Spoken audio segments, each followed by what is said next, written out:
This is the book of Joel, chapter 3, verse 9. Proclaim ye this amongst the Gentiles, prepare war, wake up the mighty men, let all the men of the war draw near and let them come up. Matthew 24:6. And ye shall hear of wars and rumors of wars. See that ye be not troubled, for all these things must come to pass, but the end is not yet. Revelations 11:14 in the Holy Scriptures, and it reads, the second woe was past, and behold, the third woe coming quicker. Shalom. First and foremost, I'd like to give all praises and glory and honor to Yahweh Ba'ashem, Yahweh Shai, Ba'ashem, Wakar Kadash. Double honors to the elders and apostles of Great Millstone, preaching this word truthfully and sincerely. And shalom to the Akim, scattered through the four corners of the globe, preaching the word truthfully and sincerely.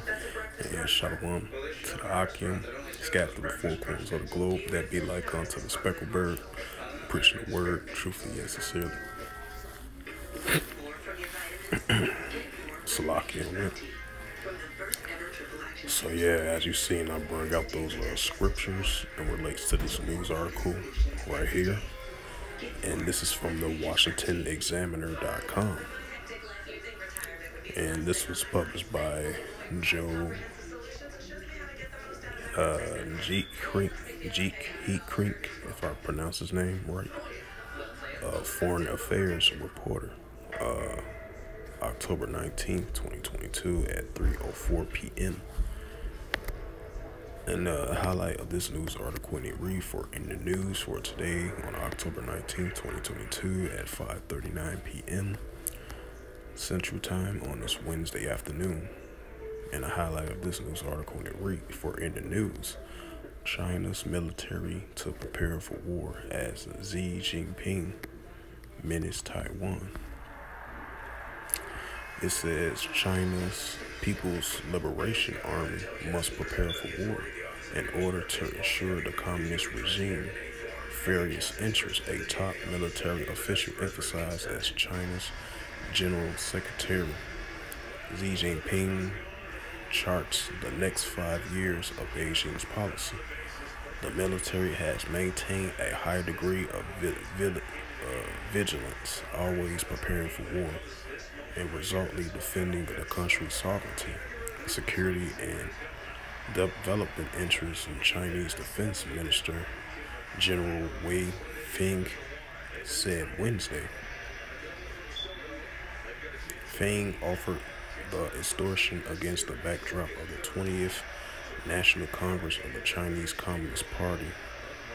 Every 50 years, affairs expected to grant Xi a third term in power. His coronation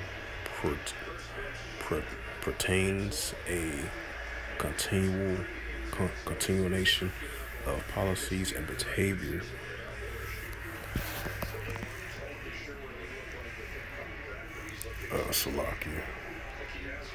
in behavior that have brought Beijing's claims of sovereignty over a range of territories and potentially conflict with the United States and its allies. A prospect Xi implied that requires of the People's Liberation Army to improve its training and deployment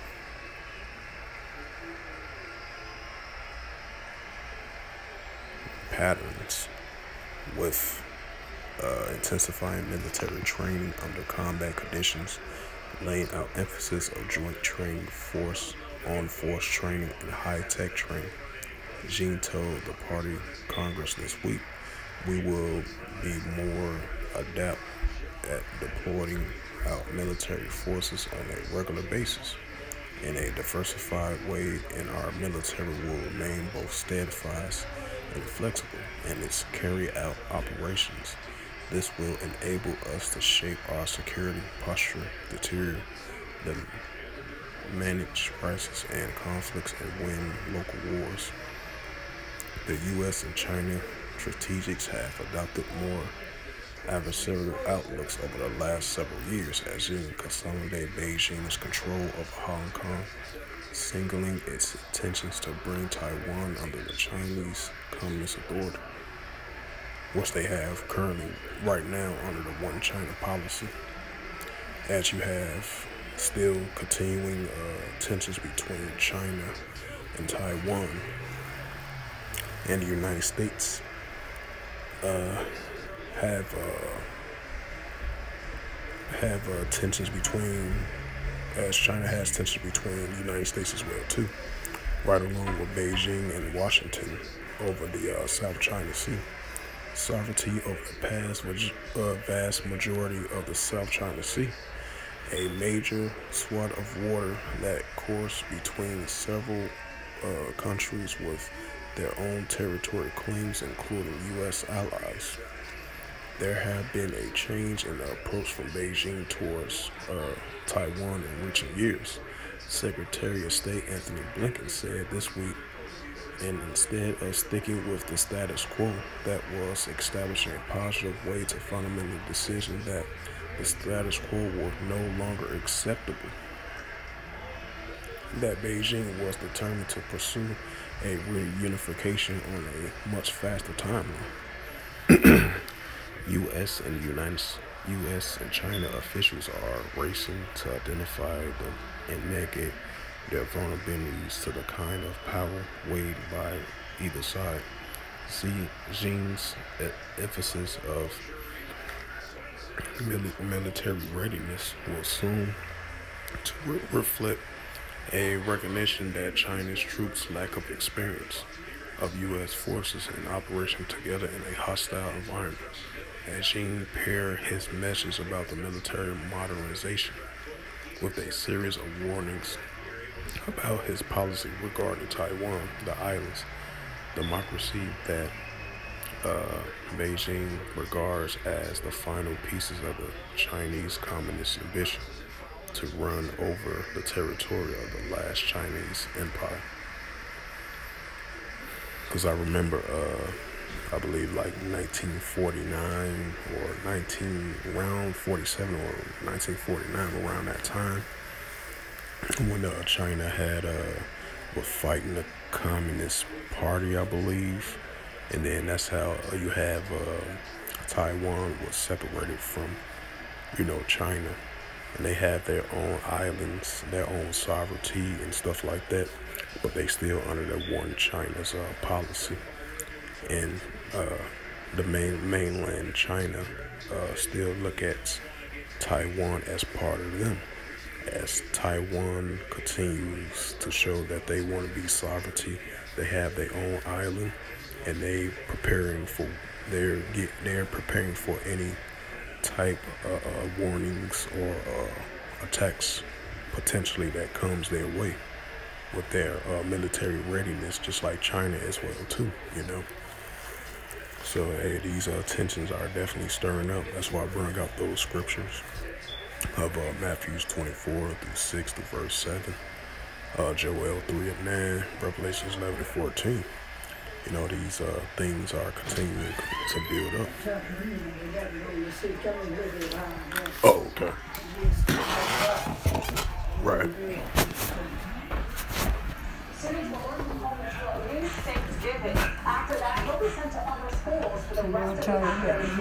Oh, 68.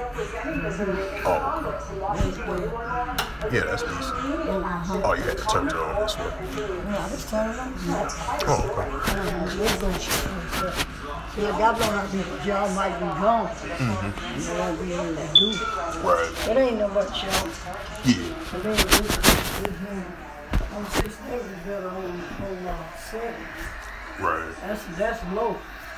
Yeah, 68 is low. Yeah, that's a good, decent amount of solid degrees or something. Yeah, weather did change a couple hours later. We got it late one too.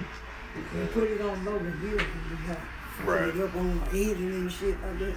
Yeah. Turn over, keep that shit. Right. You feel it? All right, then. I know what to do when you're gone. Daytime, you got to run it all day. Right. Get warm in the morning, come down. Yeah. Slovakia. Let's talk to OG. But yeah, like I was mentioning, so yeah, these tensions between Beijing and Washington, China and the United States over the Taiwan, over the South China Sea, and a lot of activity going on over there in the South China Sea for the past couple of months.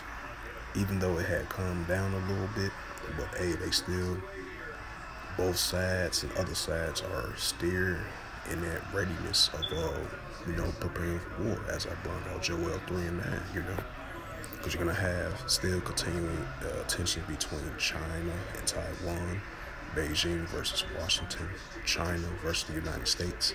So these things are gonna continue to escalate and increase. Like I mentioned before, it kind of calmed down a little bit over the past few months, but it's gonna increase more and more. But continuing on with the reading, it says we have strengthened our strong initiative for China's complete unification and consolidated commitment to the One China principle with the international community. Xi said, we have resolutely opposed separatist activities aiming at Taiwan's independence and foreign interference.